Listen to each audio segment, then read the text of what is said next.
आयुष्य खूप सुंदर आहे, तितकंच अगदी छोटंसुद्धा.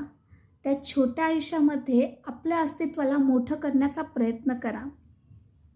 जीवन आपल्याला जगण्याचा मार्ग देते.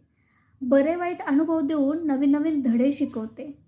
त्या धड्यांचा अभ्यासक्रम जर केला, तर आपण जीवनामध्ये कितीही कठीण प्रसंग येवो, मार्ग मिळतोच.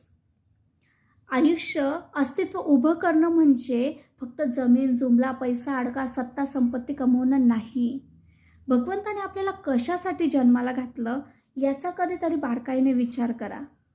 नाहीतर आयुष्यभर फक्त दुसऱ्यांची ईर्ष्या, दुसऱ्यांची जेलस फील करत राहणार, दुसऱ्यांची कंपेअरिंग करत राहणार आणि त्या कंपेअरिंगमध्ये कळत-नकळत दुसऱ्यांचा पैसा फुकटचा लुबाडत राहणार आणि अख्खं आयुष्य फक्त फुकटामध्येच चालला जाणार. मग स्वतःचं अस्तित्व कुठे आलं? भगवंताने याच्यासाठी आपल्याला पाठवलं आहे का?